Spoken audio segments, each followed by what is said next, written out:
voy a explicar los parámetros que tienen que tener en cuenta para redactar la segunda parte del trabajo, la segunda sección del trabajo, que es el método, ¿sí? Teniendo en cuenta que, pues, para el segundo informe, ustedes deben incluir las correcciones del primer informe, más las secciones de método, resultados, discusión, referencias y anexos, ¿sí?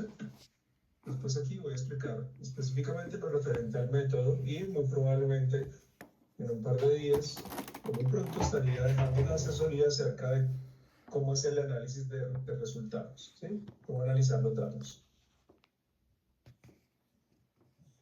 Bien, entonces,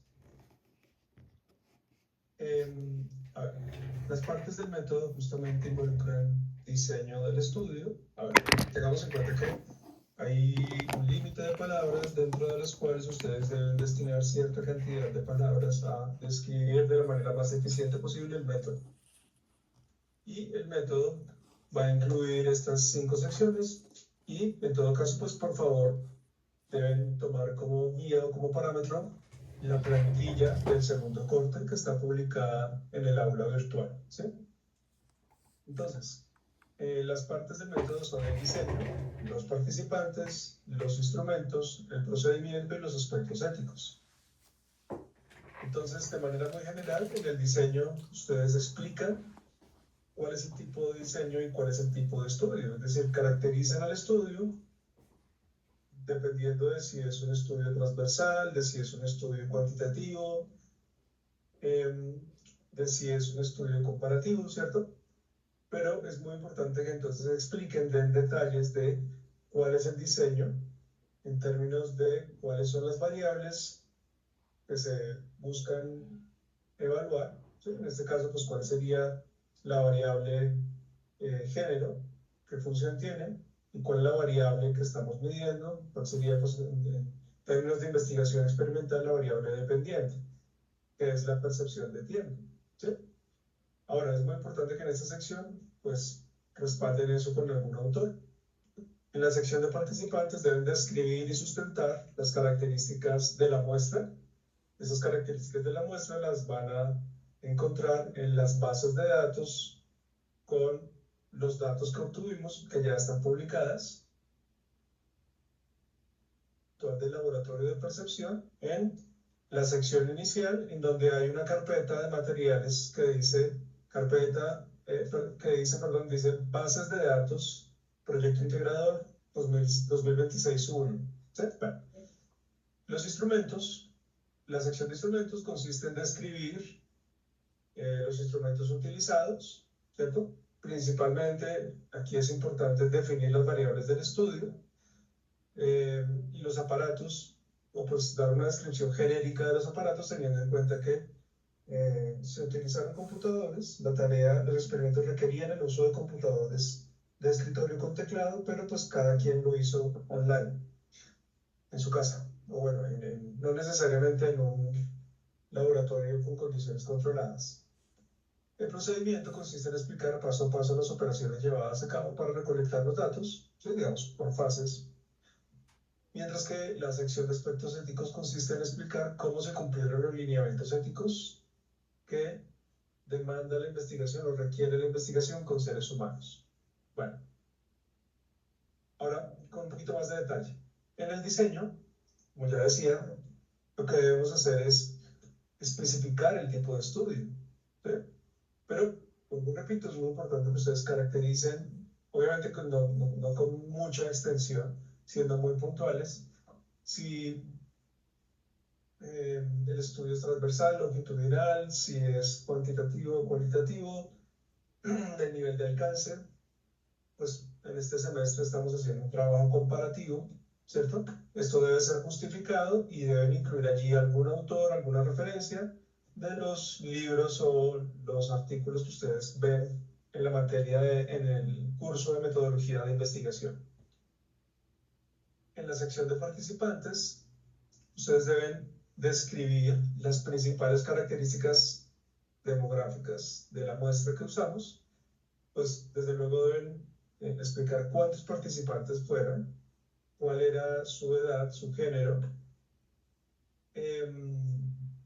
Y también es importante, pues, hay algunas variables de condiciones visuales allí en las bases de datos que ustedes pueden usar para describir un poquito cómo eran las condiciones o a través de las cuales las personas hicieron el experimento, ¿sí? Específicamente las condiciones visuales. Pero las variables importantes que son el género, la edad, están en la base de datos. ¿Sí? Entonces ustedes deben informar cuántas personas por género, cuántos en total, las edades, el rango de edades, y las otras variables pues las pueden usar para describir un poco más las características.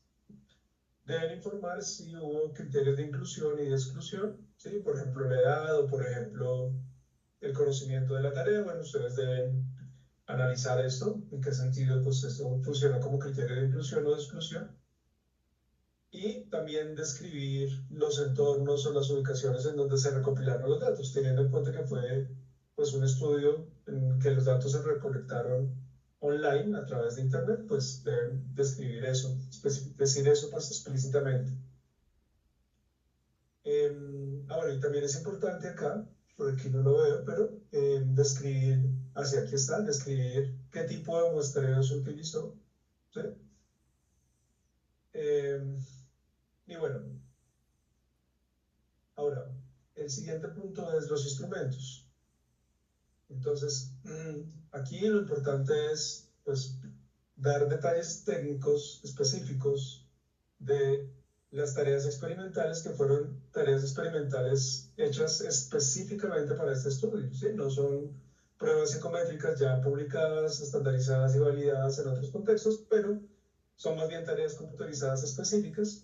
Pero nosotros ya hemos visto en clase, o por lo menos en percepción, vemos que hay una serie de métodos típicos en la investigación de tiempo, ¿cierto? La típica tarea de disección temporal. Entonces, eso debe describirse. Y a partir de ello, pues definir, es muy importante ofrecer una definición tanto conceptual como operacional de las variables. ¿Sí?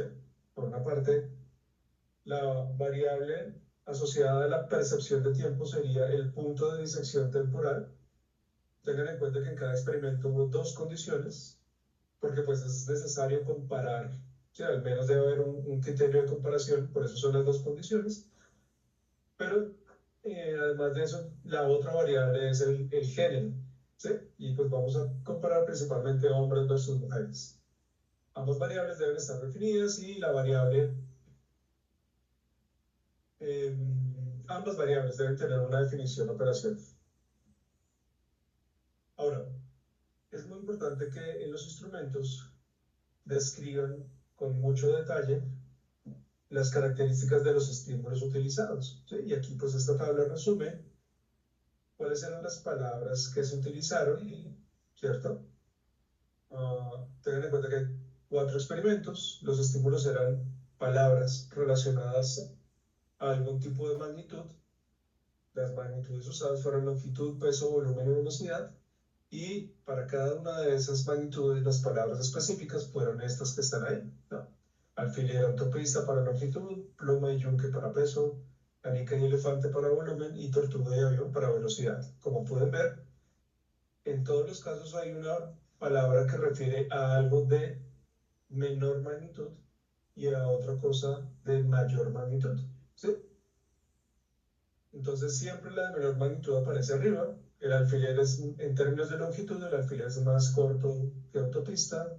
En términos de peso, la pluma es más liviana que el yunque. En términos de volumen, la canica es menos voluminosa que un elefante. Y en términos de velocidad, la tortuga es más lenta que un avión, ¿sí? También sería importante aquí describir, pues, la variable. Ya dijimos que es el punto de disección, entonces hay que explicar ese concepto muy claramente. Y también es importante, esto que está aquí abajo es obligatorio para todos los estudiantes de semestre que trabajaron con este proyecto integrador, que pues hasta donde tengo entendido son todos, citar estas dos fuentes, ¿sí? Esto porque pues estamos utilizando este lenguaje de programación llamado CytoKit y el autor pues lo pone a la comunidad, a disposición de la comunidad científica de manera gratuita con la condición de que siempre se cite. Entonces esto es obligatorio y será verificado específicamente en cada documento que ustedes entreguen. Ahora bien, aquí hay un ejemplo. Fíjense, deben ustedes también explicar el tipo de letra, que era Courier, el tamaño que tenía el estímulo en la pantalla. Pues también hay que describir en la sección de procedimiento cuáles eran las fases. Recuerden que hay una fase de entrenamiento y después una fase de prueba, pero en la fase de entrenamiento el estímulo fue un cuadrado de este tamaño y de ese color, blanco, de 400 por 300 píxeles. Las duraciones estándar en la tarea de disección fueron 400 y 1600 milisegundos, mientras que las duraciones de prueba fueron estas 7 duraciones que tenemos ahí. Ahora, en la sección de procedimiento, pues lo que hay que hacer es describir los métodos, los procedimientos usados para recopilar datos, dar algún indicio de cómo se aseguró que las medidas tuvieran como la mínima calidad necesaria para ser tenidas en cuenta, ¿cierto? Y pues dar ya detalles específicos de qué hacía la persona momento a momento durante el estudio, desde que la persona aceptaba participar, aceptaba el consentimiento informado, se sentaba frente al computador, recibía las instrucciones, hacía la fase de entrenamiento, ¿sí? En qué consistía la fase de entrenamiento, qué tenía que hacer, cómo debía responder, y después lo mismo para la fase de prueba, ¿sí? Digamos, una descripción detallada de eso. Entonces aquí hay un resumen, ¿sí? Aquí pues la diapositiva con las instrucciones que aparecían en la pantalla, aquí se las dejo. Ustedes pueden copiar o sacar captura de pantalla de esto y ponerlo en su informe, o redactarlo, ¿cierto? Ponerlo entre comillas. Y bueno, digamos, la cantidad de ensayos y la estructura de la tarea, pues la pueden ver aquí arriba en esta tabla. Entonces, siempre en cada experimento había dos magnitudes, una mayor y una menor, eso ya lo expliqué ahorita. Y para cada una de las magnitudes había 7 duraciones, ¿sí? Estos valores de duración en milisegundos, cada una de ellas se repitió 10 veces. Por esa razón, pues si hay 7 duraciones, cada una presentada 10 veces, por cada una de las dos magnitudes tenemos un total de 140 ensayos. Este gráfico, pues lo pueden también incluir o lo pueden ustedes hacer, mejorarlo, ¿no? Sería pues muy bueno que lo incluyeran, ¿sí? Porque pues ayuda a entender mejor el procedimiento, ¿no? Tanto de la fase de entrenamiento como de la fase de prueba. Ahora bien, ya para finalizar, en los aspectos éticos, pues aquí no se trata de que ustedes copien y peguen legislación, ¿sí? El artículo tal, la resolución tal, no, sino que más bien se enfocan en explicar ya en términos concretos cómo se aseguraron de que se cumplían los lineamientos éticos, en particular la autonomía y la confidencialidad de la información que recogemos. También teniendo en cuenta que en Colombia pues, hay un marco legal para el manejo de datos personales, que también lo deben incluir. Sí, aquí no lo puse, pero pues sí recomiendo que lo incluyan. Y aquí es muy importante que el consentimiento informado lo pongan como un anexo al final, como un apéndice, en la sección de apéndice lo pueden poner ahí, ¿sí? Insisto, no es transcribir el marco legal, es más bien explicar cómo se aseguraron, ¿sí? O sea, y obviamente explicar las características del consentimiento, ¿no? Recuerden que aquí la participación fue totalmente voluntaria y no hubo ningún tipo de pago, ¿cierto? Pues, eh, entonces eso debe tenerse en cuenta. Listo, entonces esto es todo. Recuerden, pues, en el momento que estamos, no sé exactamente cuántas semanas faltan, el trabajo es más o menos faltando una semana para terminarse el semestre, ¿sí? Aquí el calendario me indica que esto es, si no estoy mal, para el 9 de mayo, entonces todavía tenemos tiempo, ¿sí? Entonces, pues, es importante que vayan redactando esta sección de método y ya más adelante les dejaría la tutoría para que hagan la sección de resultados y discusión. ¿Listo? Entonces, les agradezco mucho y les deseo un feliz día. Hasta luego.